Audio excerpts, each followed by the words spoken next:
Our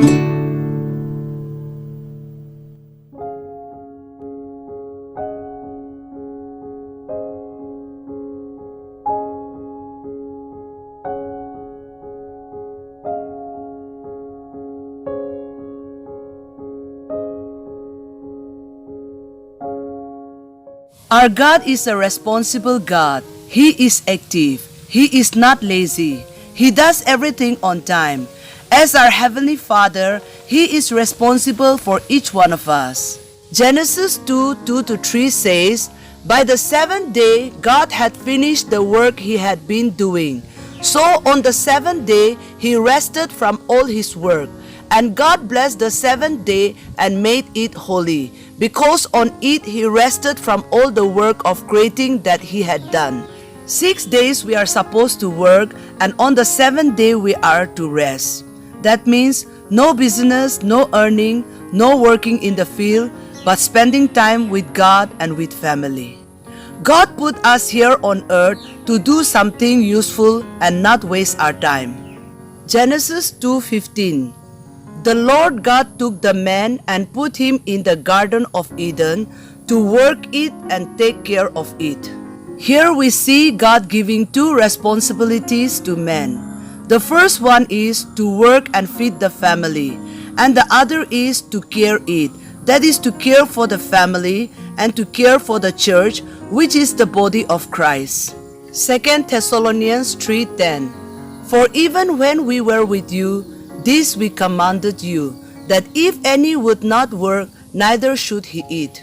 As parents, we have responsibility to take care of our family, our children's health, their food, their clothing, their education, and most of all, we have to take good care of their spiritual health.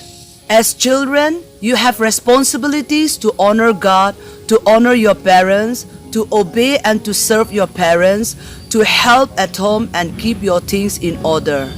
As students, you are responsible to study on time, do your assignment, work hard, and bring good results. As government employers, whatever work has been entrusted to you, you have to be sincere and faithful and set an example as a child of God. As servants of the Most High God, you may be a pastor, a deacon, a secretary, treasurer, youth leader, woman leader, worship leader, prayer warrior, caretaker, and even as a believer. We have all been called by God and entrusted with responsibilities to take good care of the body of Christ. Colossians 3:23 says, "Whatever you do, work at it with all your heart, as working for the Lord, not for human masters." One day, my husband and I went to attend a church program in a neighboring village. In the evening, when we returned home, we found out that nothing was done at home. Clothes were not washed, cooking was not done, water was not filled, etc. I was not happy. The girl whom I put in charge to look after my house did nothing. She wasted her whole day just watching TV. That incident taught me a big lesson, and the Bible chapter Matthew 24:45-51 came into my mind. That God has put us all in charge of something or the other. And one day He will return at a time when we do not expect. And when He finds us doing nothing and wasting our time, He will be angry. Our aim should be to make our Master happy. Who then is the faithful and wise servant, whom the Master has put in charge of the servants in his household, to give their food at the proper time? It will be good for that servant whose master finds him doing so when he returns. I tell you the truth, he will put him in charge of all his possessions. But suppose that servant is wicked and says to himself, "My master is staying away a long time," and he then begins to beat his fellow servants and to eat and drink with drunkards. The master of that servant will come on a day when he does not expect him, and at an hour he is not aware of. He will cut him to pieces and assign him a place with the hypocrites, where there will be weeping and gnashing of teeth. As church leaders, our responsibility is to feed the church with proper spiritual food, give them right direction, and be a good example to our believers. And as believers, it's your responsibility to submit, support, and pray for your leaders.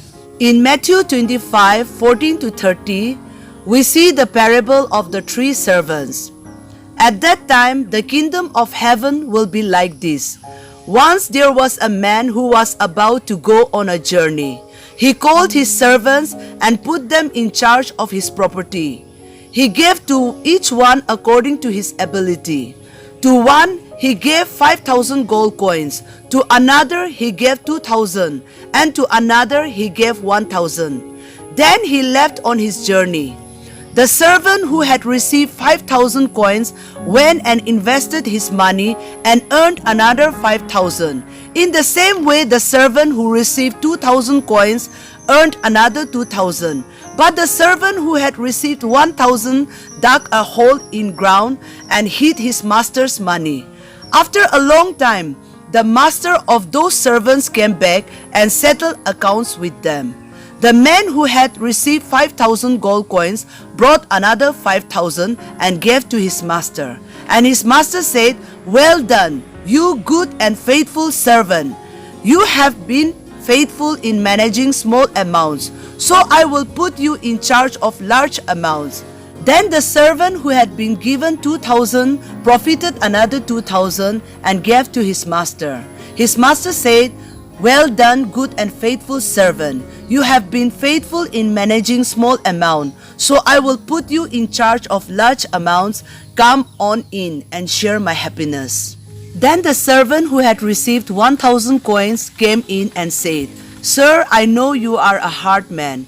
You reap harvest where you did not sow, and you gather crops where you did not scatter seed. I was afraid, so I went off and hid your money in the ground. Look, here is what belongs to you." "You bad and lazy servant," his master said. "You knew, did you, that I reap harvest where I did not sow? Well, then you should have deposited my money in the bank, and I would have received it all back with interest when I return. Now, take the money away from him and give it to the one who has 10,000 coins. For to everyone who has something, even more will be given, and he will have more than enough. But the person who has nothing, even the little that he has will be taken away from him. As for this useless servant, throw him outside in the darkness.